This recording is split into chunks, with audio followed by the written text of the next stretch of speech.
आज हम बात करेंगे अमीर बनने का रहस्य, अमीर बनने का रहस्य और अमीर बने रहने का रहस्य। सब लोग है ना, मैं ये बहुत सारे इसमें देखता हूँ कि सब लोग बोलते हैं अमीर बनो अमीर बनो, लेकिन अमीर बनने के बाद क्या करना पड़ेगा, अमीर बनने के बाद क्या करना पड़ेगा और अमीर बनने का रहस्य कोई बताता नहीं है। तो आज जेन्युइन चीज़ें से जेन्युइन चीज़ों पे बात करेंगे। मेरे लाइफ की कुछ स्टोरीज बताऊंगा मैं आपको कि कैसे मैंने शुरुआत की थी और आज की क्या स्टोरीज है। और आज ये भी हम डिस्कस करेंगे कि इस इंडिया के बिलियनियर के बारे में आज हम बात करेंगे, कैसे उन्होंने अमीर बने और अमीर बने रहने के लिए उन्हें क्या काम किया। और बात करेंगे कि आपके पास पैसा कैसा आता है, आपके मनी के ब्लॉकेजेस कैसे लगते हैं। जनरल उदाहरण दूंगा एग्जांपल से कि मनी के ब्लॉकेज कैसे लगते हैं। ये मैंने बहुत देखा है कि लोग खुद पे खुद मनी के ब्लॉकेजेस लगा देते हैं, ठीक है, उसके बारे में बात करेंगे। और पैसा आपके पास आने के बाद, पैसा आपके पास आने के बाद रुका रहे और वो मल्टीप्लाई होता रहे, रुका रहे मल्टीप्लाई होता रहे, इसके बारे में आज बात करेंगे। और वो पैसा अमीर बने रहने का रहस्य, प्रारब्ध, कर्मा, हमारे डेस्टिनी, किस्मत, भाग्य पे कैसा कनेक्टेड है, उसके लिए हमें कौन से प्रारब्ध करने पड़ेंगे और कौन कौन सी सावधानियां बरतनी पड़ेगी। देखो, अमीर बनना ये एक चीज होगी, लेकिन अमीर बने रहने के लिए आपको कुछ कुछ चीजों को सावधानियां बरतना पड़ेगा। वो चीज़ें कौन सी है उसके बारे में भी आज हम बात करेंगे। तो ये पूरा वीडियो एंड तक देखना और चैनल को सब्सक्राइब कर देना, सबसे पहले बता देता हूं, ठीक है। चलो, 2016 में मैंने मेरी इंजीनियरिंग करके पास आउट हुआ मैं। तब मेरा कुछ नहीं था। मेरे कॉलेज से बॉम्बे इंटेलिजेंस जैसे कंपनी 300 बच्चों में से हम 4 बच्चे सिलेक्ट हुए थे। उसमें से 4 में से 2 बच्चे सिलेक्ट हुए थे और पहले नंबर पे मेरा नाम था, ठीक है। बॉम्बे इंटेलिजेंस में, बॉम्बे की कंपनी थी, लेकिन मैं वहाँ पे कुछ रीजंस की वजह से गया नहीं। मैंने खुद उसको ऑफर को ये कर दिया। फिर मैंने रत्नागिरी में मैंने अपनी जॉब चालू की। तो उस जॉब में मेरे को दिन के 300 रुपये मिलते थे। हमारी सैलरी थी 9,000 रुपये और दिन के 300 रुपये, गए तो पैसा मिले, नहीं तो कुछ नहीं, ऐसा वाला काम था वहाँ पे। उस सिचुएशन से मैंने चालू किया और 2020 में मेरी अच्छी खासी सैलरी थी। आप समझ सकते हो कि मैं एक फॉरेन की बड़ी कंपनी में सेफ्टी ऑफिसर करके वहाँ पे था। पूरे साइड में सेफ्टी ऑफिसर मैं ही था, वहाँ का इंचार्ज मैं ही था, सेफ्टी डिपार्टमेंट का, ठीक है। तो समझो कि एक 25 साल का लड़का बड़ी सी कंपनी का फॉरेन में इंचार्ज रहता है सेफ्टी का, ठीक है। तो अच्छी खासी सैलरी थी और जो भी फॉरेन में जाता है उसकी सैलरी अच्छी रहती है। तो उसका मुझे बेनिफिट भी हुआ। तो मैंने 300 रुपये के प्रतिदिन से चालू किया और उसके बाद में मैं फॉरेन में गया। मेरी अच्छी खासी इनकम थी, ठीक है। मैंने बहुत सारे गुजरात में भी काम किया, इधर उधर सब काम किया। मैंने ऐसे ऐसे लोगों को देखा है जो साल के 5,000 करोड़ कमाते हैं, साल के 5,000 करोड़ कमाते, जो उनके पिताजी महीने के 5,000 कमाते थे। महीने के 5,000 मतलब साल के 60,000, और उनका लड़का कमाता है 5,000 करोड़। पुणे की बात बता रहा हूँ, पुणे के एक बहुत मल्टीनेशनल कंपनी की एक बात बता रहा हूँ। तो उनके साथ मैंने काम किया। तो जब मैंने 5,000 करोड़ कमाने वाले एक आदमी के साथ में बैठ के टेबल पे काम किया, उनकी बातों को देखा, उनके साथ दिन दिन रात रात भर रहा, तो एक चीज मैंने उनसे सीखा। उन्होंने मुझे बताया कि अमीर बनने के लिए जितनी मेहनत करने पड़ती है ना, तो अमीर बने रहने के लिए भी उससे डबल मेहनत करनी पड़ती है। और अमीर बने रहने के लिए कुछ सावधानियां रखनी पड़ेगी आपको। तो वो मैं आप लोगों को बताऊंगा। ये 100% की, ये लाख करोड़ों की बातें बता रहा हूं जो मुझे किसी ने 5,000 करोड़ कमाने वाले इंसान ने बताया है, पुणे के, ठीक है। तो देखो, आप जब भी पैसे को कमाने की, देखो आज के समय में कोई तो भी बंदा, कोई भी हर इंसान 10,000 रुपये महीने तो कमा ही रहा है, कोई 7,000 कमा रहा है, कोई 8,000 कमा रहा है। पैसा कम या ज्यादा कमा ही रहा है, ठीक है। इसका मतलब उसके पास मनी का फ्लो आ रहा है। कोई 10,000 कमा रहा है, उसके हिसाब से वो अमीर है, कोई 10 करोड़ कमा रहा है, वो उसके हिसाब से अमीर है। हर इंसान अपने अपने हिसाब से अमीर है। तो देखो, आपके पास 5,000 आ रहा है, 10,000 आ रहा है, तो वो 10 का 20 कैसे करे, उसके लिए आपको कुछ एफर्ट लगाना पड़ेगा। क्या एफर्ट लगाना पड़ेगा? ये नियति आपको जब 10,000 कमाओगे ना, और उसको आपके माइंड में अगर आप बोलोगे कि इसको मुझे 20,000 करना है, भले ही जॉब कर रहे हो, कुछ भी कर रहे हो, तो यूनिवर्स आपको अपॉर्चुनिटी डालेगा। यूनिवर्स आपको अपॉर्चुनिटी डालेगा और पैसा क्रिएट करने के लिए, ठीक है। तो ये अपॉर्चुनिटी आती है आपके नियत से।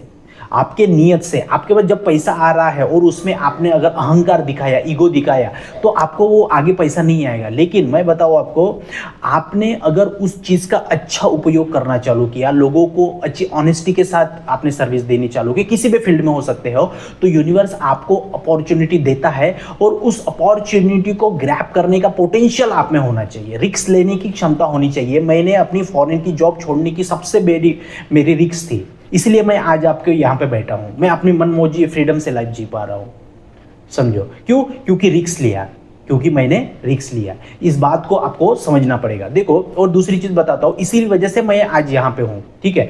मेरी जॉब में जो था, मेरा 4 साल 5 साल का ये समय था, उसमें मेरा एक इनकम सोर्स था, सिर्फ जॉब, सिर्फ जॉब। जैसे जैसे मैं अच्छे अच्छे लोगों में बैठना उठना चालू किया, मैंने अच्छे मेरे सीनियर्स से बात करना चालू किया, मैंने उनकी बातों को समझा, तो मुझे पता चला कि आगे बढ़ने के लिए आपको मल्टीपल इनकम सोर्स चाहिए, मल्टीपल इनकम सोर्स चाहिए। और मुझे वो इन्वायरमेंट गुजरात में, अफ्रीका में मिला। तो मैंने क्या किया कि मेरे आज के समय में आज देखोगे तो मेरे मल्टीपल इनकम सोर्स है। कौन से? देखो, बिजनेस, उसके बाद में हमारा यूट्यूब में 5-6 मल्टीपल इनकम सोर्स है, ठीक है। उसके बाद में बताओ, ट्रेडिंग है, एसआईपी है, म्यूचुअल फंड है, सब कुछ है। यूट्यूब में देखे अगर कि एडसेंस से पैसा आता है, यूट्यूब जो डॉलर में पैसा बनता है उसका पैसा आता है, काउंसलिंग का पैसा आता है, सेशंस का पैसा आता है, सुपर थैंक्स देते हैं उसका पैसा आता है, मेंबरशिप का आता है, सब कुछ बहुत सारे अलग अलग। जैसे हम यूट्यूब चैनल मोनेटाइज करवा के देते हैं उसका आता है, किसी का रिव्यू करवाना देना उसका आता है, बहुत सारे ये करते हैं। एक लेडीज़ ने मुझे मैसेज किया था अभी, सर आप मेरे चैनल पे सिर्फ 30 मिनट के लिए आइए, मैं आपका ऑनलाइन एक इंटरव्यू लेती हूँ आपकी जर्नी के बारे में, और मुझे 17,000 रुपये ऑफर किया। 17,000। लॉ ऑफ अट्रैक्शन की कोच है वो, आधे घंटे का वीडियो हम करेंगे और मैं आपको 17,000 रुपये दूंगा। मैंने बोला नहीं, ऐसा नहीं होता है, मैं अभी उस चीज़ के लिए ये नहीं हूँ, तो मैं आपको इंटरव्यू नहीं दे पाऊंगा। देखो, पेड 17,000 रुपये, आधे घंटे के 17,000 देने के लिए तैयार थे, ठीक है। तो ऐसे मल्टीपल इनकम सोर्स पे, लेकिन 4 साल 5 साल पहले मेरे पास में मल्टीपल इनकम सोर्स थे क्या? नहीं थे। लेकिन अभी है, क्यों? क्योंकि मैंने रिस्क लिया, मैंने ऑनेस्टी दिखाई, मैंने नियत दिखाई यूनिवर्स को। जब मैंने यूट्यूब चैनल चालू किया तो मैंने बहुत लोगों को पहले फ्री यूट्यूब चैनल का सिखाया, लॉ ऑफ अट्रैक्शन सिखाया, सब कुछ सिखाया, समझो आप। तो ये मेरी नियत की वजह से ये सारी चीज़ें हुई। तो आपके पास अमीर तो बनते हो, अमीर बनते हो, लेकिन अमीर बने रहने के लिए आपके काम आता है नियत। आपके पास कैसे लोग हैं, आपके पास कैसे चीज़ें हैं अमीर बनने निकले और रहने के लिए। और अभी दूसरी चीज़ बताता हूँ कि इसके बाद में एक इंसान की स्टोरी बताऊंगा, उससे भी आपको समझने मिलेगा। अमीर बने रहने के लिए भले ही आप 10,000 कमा रहे हो, लेकिन वो 10,000 पे टिके रहने के लिए और 10 से 12 पे जाने के लिए सावधानियां बरतनी पड़ेगी, जो आप हर इंसान 90% गलती करता है। ये मैंने अपने लाइफ एक्सपीरियंस से सीखा। देखो कौन कौन सी चीज़ें गलती करता है। सबसे पहली गलती करता है इंसान कि अपने रिलेटिव्स में, दोस्तों में पैसा उधार देना। कैसे? 500 रुपये, 200 रुपये, 400 रुपये, 1,000 रुपये, 2,000 रुपये उधार देना, ठीक है। लोग आज के समय में इतने लुच्चे हैं लोग कि आपको इतना प्यार प्यार से बोलेंगे और आपका पैसा आपसे हड़प लेंगे और पैसा मांगने के समय में आपसे बात भी नहीं करेंगे। ये मेरा एक्सपीरियंस है। तो पहली बात तो किसी को उधार देना नहीं। जिसको भी दे रहे हो तो वो आए ना आए ये सोच के उसको आप उधार देना, ठीक है। ये बात समझ लेना। मेरे दोस्त लोग, जैसे मैं एग्जांपल बताता हूँ, मेरे बहुत सारे दोस्त लोग हैं मुझे कॉल करते हैं, मेरे बहुत सारे दोस्त लोग हैं मुझे कॉल करते हैं, बोलते कि भाई अभी इस समय ना मेरी तबीयत बहुत ख़राब है, मुझे 500 रुपये भेज दे, मुझे 1,000 रुपये भेज दे। तो मैं क्या करता हूँ, मैं उनको पहले तो पूछता हूँ क्या चीज़ है, फिर उसके बाद में मैं उनको ऑनेस्टी से बता देता हूँ कि भाई मैं पैसा नहीं दे पाऊंगा, मेरे पास पैसा है लेकिन मैं नहीं दे पाऊंगा। वो कुछ टाइम पे नाराज होते हैं, फिर उनका फ़ोन आता है, फिर एज इट इज़ पहले जैसा हो जाता है, ठीक है। मैंने ये देखा है कि मैंने ऐसे ऐसे लोगों को हेल्प किया है। उनको हॉस्पिटल गए, पैसा नहीं है, हॉस्पिटल गए हैं, पैसा नहीं है, वहां से मुझे फोन आ रहा है कि भाई पैसा भेज दे, मैं भेज दिया। 1 जनवरी को तो भी मॉर्निंग में मैंने पैसा दिया। हालांकि बहुत लोग 1 जनवरी को सुबह में हैप्पी न्यू ईयर में पैसा नहीं देते, लेकिन मेरे दोस्त को मैंने बहुत सारे लोगों को ऐसा पैसा दिया, बहुत सारे लोगों को ऐसा पैसा दिया, ठीक है। लेकिन देने के समय में रिश्ते खराब हो गए, मांगे तो रिश्ते खराब हो गए। तो इसका मतलब क्या है, आप ये जो है ब्लॉकेजेस है। आपका पैसा मेहनत का है, आप किसी को दे रहे हो, आप दे रहे हो बहुत प्यार से, लेकिन आने के समय में आपको उसको निगेटिव एनर्जी देनी पड़ रही है, कुछ गलत सोचना पड़ रहा है, गुस्सा करना पड़ रहा है, तो वो उस इंसान को एनर्जी का नहीं हो रहा है, वो मनी के एनर्जी के ब्लॉकेज लग रहे हैं, वो उससे आपके ब्लॉकेजेस लगते हैं, समझो इस बात को। मनी के एनर्जीज को वो ब्लॉकेजेस लगते हैं। तो इस प्रकार से ब्लॉकेजेस नहीं लगने देना है अपने में, क्योंकि जब भी हम किसी से उधार देते हैं तो वो मनी की एनर्जी नाराज होती है। तो आप देने के समय में बहुत अच्छे से ही लेते हो, लेकिन मांगने के समय में, आने के समय में, रिसीविंग मोड में वो पैसा निगेटिव एनर्जीज में आ रहा है, और फिर वो जैसे 5,000 किसी को दिए आपने तो वो 10,000 लेके जाएगा। भलाई किया आपने, लेकिन वो आपके ही द्वारा फिर वो मनी के ब्लॉकेजेस लग गए। इसीलिए मैं डायरेक्टली सबको बता रहा हूं, उधार देने से पहले 100 बार सोचना। 100 लोग मांगे तो एक लोग को उधार देना, वो भी पता चले कि वो देने वाला है, देगा अच्छी नीयत से, उसको देना, नहीं तो नहीं देना। मैं किसी को भी 1 रुपया उधार देता नहीं हूं, वो मेरे से बात करे या ना करे, अपना सीधा फंडा है, पैसा नहीं देने का। ठीक है, मेहनत से कमाने का, मेहनत से रहने का। कोई बात कर रहा है, अगर वो पैसा दे रहे हो आप, इसकी वजह से बात कर रहा है, तो ना बात करे तो ये करे। तो मैंने बहुत सारा कचरा मैंने व्हाट्सएप से, मेरे नंबर से मैंने क्लीन कर दिया है। ठीक है, तो इस प्रकार से ये ब्लॉकेजेस रिमूव करना पड़ेगा आपको। ठीक है, उधार नहीं देना। ठीक है, पैसे के बारे में अच्छा सोचना, नियत अच्छी सोचना। और देखो, आप जैसे हम बोलते हैं कि डोनेशन देना है, दान धन या पुण्य देना है। ठीक है, तो 1,000 रुपए देने से ही पुण्य लगता है, ऐसा नहीं। जैसे हम कहीं पे सुबह चाय पीने के लिए, वहां पे कोई बच्ची आई है, चाय पिला दो, चाय पिला दो, कोई लड़की लेके आई है, चाय पिला दो, तो उसको 1 रुपया दे दो, उसको 2 रुपए दे दो, उसको एक चाय पिला दो। ठीक है, ऐसे आपके फ्रीक्वेंसी हाई होती रहेगी, यूनिवर्स को पता चलेगा कि ये देने वाला इंसान है। जैसे मैं कहीं पे भी जाता हूँ तो कोई भी मुझे अगर पैसे बोलता है भाई चाय पिला दो, मैं पैसा नहीं देता बहुत टाइम से, मैं कुछ खिला देता हूँ। ठीक है, उससे यूनिवर्स को पता चलेगा कि तुम देने वाले इंसान हो। समझो, अच्छी नीयत रखना पड़ेगा। ठीक है, ऐसा होता है। ठीक है, ये तो हुई मेरी चीज। आगे बताता हूं, मुकेश अंबानी और अनिल अंबानी, ये दोनों भाई बिलियनियर मिलीनियर थे। ठीक है, तो इनकी तो पुश्तों से ये अंबानी परिवार सफल था। एक भाई इतना सफल हो गया, एक भाई नीचे रह गया। इसका कारण क्या है, आज मैं बताता हूं आपको। एक भाई अमीर बने रहा और एक भाई अमीर बनने के बाद गरीब हो गया। क्यों ऐसा हुआ, देखो। अनिल अंबानी, मुकेश अंबानी के बारे में अगर देखोगे तो दोनों के नियत में बहुत सारे डिफरेंस है। दोनों के नियत में बहुत सारा डिफरेंस है। मैं एक वीडियो देख रहा था अभी, जो अनंत अंबानी की शादी हुई, उसमें मुकेश अंबानी जी वहां पे किसी को पकोड़े परोस रहे थे, पकोड़े भजिया परोस रहे थे, और वो गरीब लोग थे जामनगर के। उन्होंने क्या बोला, मुकेश अंबानी जी गुजराती में बोला कि पकोड़े अच्छे है ना, हाँ अच्छे है, आशीर्वाद आपजो, आशीर्वाद आपजो, हमारे फैमिली नो आशीर्वाद आपजो, ऐसे उन्होंने बोला। इसका मतलब क्या है कि उन्होंने ऐसे बोला उस गरीब इंसान को कि ये खाओ, अच्छा है, सब कुछ है, थैंक यू, धन्यवाद, ऐसे हाथ जोड़ के बोला। और बोले कि आशीर्वाद आपजो, मारे लड़के ने, मारे डिग्री ने आशीर्वाद आपजो। इसका मतलब क्या है, वो प्यार के भूखे हैं, आशीर्वाद के भूखे, उनको पता है कर्म कैसे कमाया जाता है। ठीक है, तो ये चीज है ग्रेटिट्यूड, ब्लेसिंग। और अनिल अंबानी, कभी उनका एक फोटो नहीं आता, किसी का वीडियो नहीं आता है किसी को डोनेशन देते समय। और जब उनका समय था, अमीर थे वो, तो वो क्या थे, ऑफिस से हेलीकॉप्टर से जाते थे, बॉम्बे में ऑफिस से हेलीकॉप्टर जाते थे। बॉलीवुड को उनका चस्का लग गया। ठीक है, तो यूनिवर्स ने देखा कि ये लड़का थोड़ा सा डामाडोल वाला काम कर रहा है, इसको नीचे ले आओ। और जो मुकेश अंबानी थे, ये अपना मस्त काम कर रहे थे, माता कोकिला बहन की सेवा कर रहे थे, धीरू भाई की सेवा कर रहे थे, सब कुछ रिलायंस ग्रुप को संभाल के कैसे रखना है, इसको ये कर रहे थे। तो यूनिवर्स ने देखा ये बच्चे की नीयत अच्छी है, तो इसको अमीर बने रहने देना है। कैसे, नियत से अमीर बने रहने देना है। और अनिल अंबानी को नीचे लाया गया।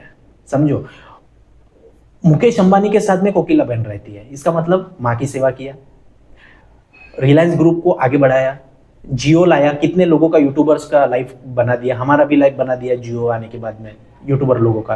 ठीक है, तो यही सारी चीजों की वजह से आज मुकेश अंबानी अमीर बने हैं। तो अमीर बनना और अमीर बने रहना, इसके अलग अलग है ना पहलू है। तो आपकी सबसे बड़ी चीज आती है नियत, और आपके मनी के ब्लॉकेजेस आप कहाँ रिमूव करवा रहे हो, आप मनी के ब्लॉकेजेस कैसे का ये करवा रहे हो। तो मनी के ब्लॉकेजेस हम है ना अपने आप से ही लगवा देते हैं, अपने आप से ही मनी के ब्लॉकेजेस लगवा देते हैं। डिस्क्रिप्शन में एक लिंक है, वो भी वीडियो जाके देखना, आपको पता चलेगी पैसे को हम रोकते कैसे हैं। ठीक है, ये ऐसे ही उसमें मैंने बताया, बहुत सारी चीजों के बारे में बताया। ठीक है, तो अमीर बनने के लिए आपकी मेहनत काम आती है, उसमें भी नियत काम आती है। और अमीर लॉन्ग टर्म तक बने रहने के लिए, अमीर बने रहने के लिए नियत काम आती है। समझो, अहंकार को छोड़ना है, उसमें कुछ ऐड ऑन करना है, अपना प्रारब्ध ऐड करना है। पैसा आने के बाद और अपॉर्चुनिटीज खुलती है, किसी के लिए अच्छा काम करना, किसी के लिए कुछ दान कर्म करना, किसी को कुछ करना। जैसे हम किसी आश्रम में गए, कुछ डोनेशन दे दिए, कुछ फल फ्रूट दे दिए, किसी को दे दिया, किसी के लिए दुआ पड़ी। ठीक है। अभी हमारे फैमिली में एक उसका मेडिकल का एक ये हुआ था, ऑपरेशन हुआ था, ठीक है। तो मुझे पता चला कि ये हुआ था, सुबह ही मैं एक स्पिरिचुअल जगह पे गया और उसके लिए थोड़ा सा प्रे किया वहां पे। मैं हालांकि बहुत जल्दबाजी में था उस दिन, लेकिन मुझे पता चला कि उस बंदे का आज ऐसा ऐसा काम है, ये होना चाहिए। मैं गया वहां पे, दुआ पड़ी उसके लिए कि ये यूनिवर्स, ये ब्रह्मांड, नेचर, ये बंदा है, इसका नाम है, ये यहाँ पे है, आज इसका हॉस्पिटल में ये ऐसा ऐसा काम है, ये काम होना चाहिए। क्योंकि दुआ मैं कर रहा हूँ, ये दुआ मैं कर रहा हूँ, तेरा बंदा आज मालिक से कुछ दुआ कर रहा है, और वो ना इस राज्य में रहता है, किधर रहता है, बहुत दूर रहता है, और वो बंदा मेरे से जिंदगी में एक दो बार बात किया होगा, उसका और मेरा कोई संबंध नहीं है, ठीक है। तो भी मैंने उसके लिए प्रे किया। शाम को मुझे फोन आता है, हो गया सक्सेसफुल, सब कुछ। मैंने उसको थैंक यू बोला। क्यों? क्योंकि नीयत है, क्योंकि नियत है। अपना काम चाम छोड़ा, उसके लिए 15 मिनट पहले प्रे किया कि उसका काम होने दो। भले वो मेरे से बात नहीं किया है 2 साल, पूरे जिंदगी भर कुछ भी ऐसा, लेकिन बंदा ऑनेस्ट है, उसके लिए दुआ करनी पड़ेगी। नहीं भी करता तो क्या जाता है, लेकिन नहीं, ये अपना काम है। As a coach, as a person, as a relative में ये मैंने किया, उसका काम सक्सेस हो गया। क्यों? क्योंकि दुआ कौन कर रहा है ये भी है। मैं दुआ करूं और खाली जाए, ऐसा नहीं हो सकता। मैं किसी को बद्दुआ तो देता नहीं हूं, लेकिन दुआ करूं मैं किसी के लिए तो खाली नहीं जाएगी। ये मेरा आज का तक का ये है। उस बंदे का काम हो गया। क्यों? क्योंकि नीयत ऐसी थी। तो ऐसे ही चीजों से ही आप अमीर बने रहोगे, समझो। फिर क्या होता है ना, बाद में मेहनत कम, पैसा ज्यादा आने लगता है। तो ये नीयत से ही होता है, आपके भाग्य से। ये भाग्य कैसे बनती है? नियत से ही बनती है। अहंकार आया, बस आप नीचे गिर गए, समझो। और ब्लॉकेजेस कैसे लगते हैं? उधार देने से। तो ये चीज को समझ लो आप, ठीक है। तो ये आज तक यहाँ पे वीडियो देखा आपने, उसके लिए बहुत बहुत धन्यवाद। और समझ लो, थोड़ा सा और वीडियो देख लेना। अभी अगले महीने के 10 तारीख से हम लॉ ऑफ अट्रैक्शन और पास्ट लाइफ रिग्रेशन की सारी डिटेल्स के में इसमें है ना, पास्ट लाइफ कनेक्शन के बारे में एक नया वेबिनार ला रहे हैं। तो नया वेबिनार ला रहे हैं, तो जिनको भी ज्वाइन करना है वो ज्वाइन कर सकते हो। और इस वेबिनार की खासियत यह है कि आज तक हमने जितने भी वेबिनार्स किए हैं ना, उसमें सिर्फ लॉ ऑफ अट्रैक्शन का कंटेंट हमने डाला था, ठीक है। लेकिन इस वेबिनार की खासियत यह है कि इस वेबिनार में हमने past life connections, past life regressions क्या है, सोल क्या है, सोलमेट्स क्या है, ट्विन फ्लेम क्या है, ट्विन सोल्स क्या है, इसकी पूरी जानकारी हमारे लाइफ में, आज प्रेजेंट लाइफ में जो भी चीजें हो रही है, उसका कनेक्शंस पास्ट लाइफ में कैसे है, उसको कैसे हम रिमूव कर सकते हैं, क्या क्या प्रोसेस हो सकती है, इसके बारे में हम आज उस वेबिनार में बात करेंगे। तो आपको उसमें बेनिफिट ये होगा कि लॉ ऑफ अट्रैक्शन के साथ में आपका past life regressions, past life connection, हम पास्ट लाइफ रिग्रेशन नहीं करेंगे उसमें, ठीक है। बट पास्ट लाइफ कनेक्शंस कैसे कैसे होते हैं, इसके बारे में हम उसमें सारी डिटेल करेंगे। पास्ट लाइफ रिग्रेशंस की सारी डिटेल्स उसमें बात करेंगे हम, ठीक है। तो जो भी ज्वाइन करना चाहता है वो रजिस्ट्रेशन चालू हो गया है, डिस्क्रिप्शन में हमारा नंबर है। तो अगले महीने के 10 तारीख से ये वेबिनार शुरू हो जाएगा। बहुत बहुत थैंक यू वीडियो को देखने के लिए, चैनल को सब्सक्राइब करने के लिए। जय हिंद।